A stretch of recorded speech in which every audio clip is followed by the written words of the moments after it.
Assalamualaikum warahmatullahi wabarakatuh. Perkenalkan, nama saya Hidayatul Hakim Akatili dengan NIM 4134230014 dari jurusan Matematika Program Studi 1 Statistika. Pada kesempatan kali ini saya akan mempresentasikan materi agama, yaitu membumikan Islam di Indonesia agar Islam dirasakan sebagai kebutuhan hidup. Masuk ke pembahasan, kita masuk ke latar belakang.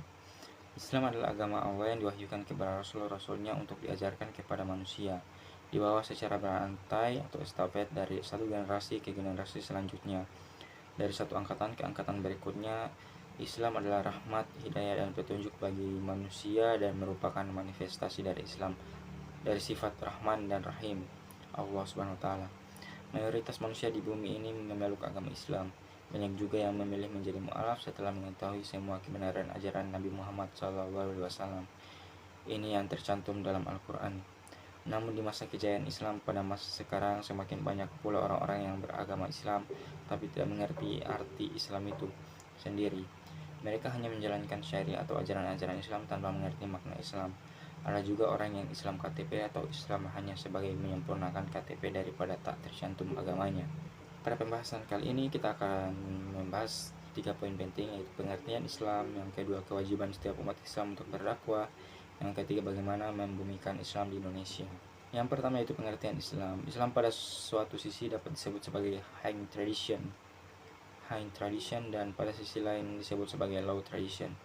Dalam sebutan pertama, Islam adalah firman Tuhan yang menjelaskan syariat-syariatnya yang dimaksudkan sebagai petunjuk bagi manusia untuk mencapai kebahagiaan di dunia dan di akhirat, termasuk dalam nas atau teks suci, kemudian dihimpun dalam suhuf dan kitab suci Al-Quranul Karim.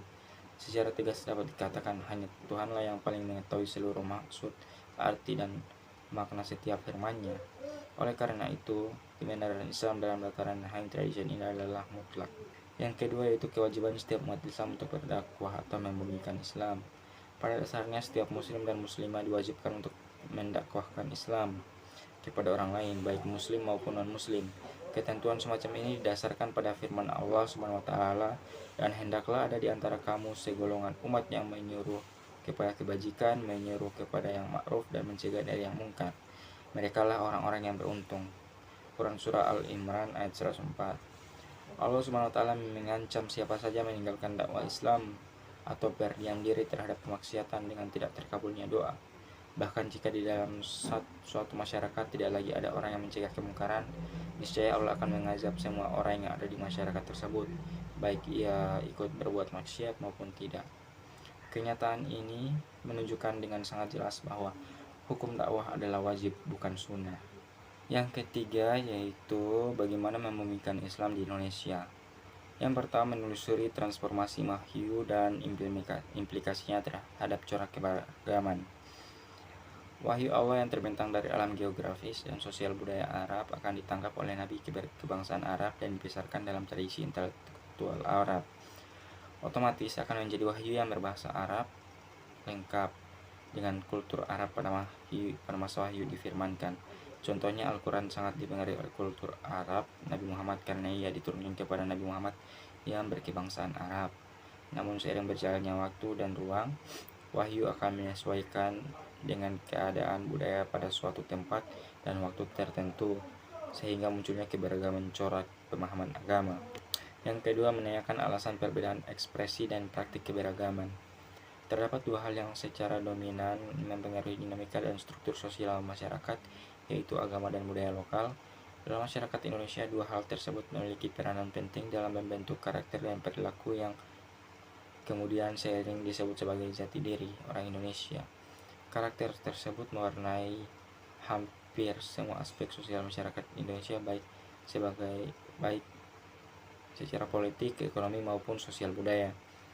Agama diyakini memiliki nilai-nilai transenden sehingga sering dipahami sebagai satu dogma yang kaku. Namun nilai-nilai budaya relatif dipandang lebih fleksibel sesuai kesepakatan komunitas untuk dijadikan sebagai standar normatif. Yang ketiga, menggali sumber historis, sosiologis, teologis, dan filosofis tentang pribumisasi Islam. Indonesia sebagai modal dasar. Indonesia memiliki kebudayaan adihulung di mana itu merupakan sebuah ruang dialog bagi adanya hal-hal keberbedaan. Ini dapat dilihat dari falsafah keberbangsaan yang berbunyi Bhinneka Tunggal Ika. Bukankah slogan ini merupakan hasil galian para founding father bangsa Indonesia dari hazanah kebudayaan yang ada? Artinya, secara historis Indonesia merupakan bangsa yang mampu menyelesaikan keberbedaan itu secara harmonis. Jadi, kekuatan harmonisasi keberagaman di Indonesia itu melalui ruang budaya. Kemudian menawarkan gagasan pribumisasi Islam. Yang pertama, membangun argumen tentang urgensi pribumisasi Islam. Yang kedua, mendeskripsikan dan mengkomunikasikan pribumisasi Islam sebagai upaya membumikan Islam di Indonesia. Nah, dari pembahasan tersebut kita dapat menarik kesimpulan Islam adalah agama yang diturunkan Allah Subhanahu wa taala kepada Nabi Muhammad SAW sebagai nabi dan rasul terakhir untuk menjadi pedoman hidup seluruh manusia hingga akhir zaman.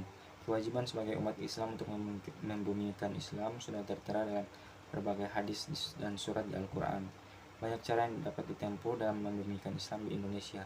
Kebangkitan atau kemajuan umat Islam baik sendiri-sendiri maupun bersama-sama sudah sangat bergantung pada sejauh mana mereka berpedoman dan berpegang teguh pada petunjuk-petunjuk, ajaran-ajaran, aturan-aturan, etika-etika, dan norma-norma yang mencakup segala aspek dan segi kehidupan manusia dimanapun. Nah, mungkin hanya itu yang bisa saya jelaskan. Mohon maaf apabila ada kesalahan dalam pengucapan atau kekurangan dalam pembahasan materi. Terima kasih atas perhatiannya. Assalamualaikum warahmatullahi wabarakatuh.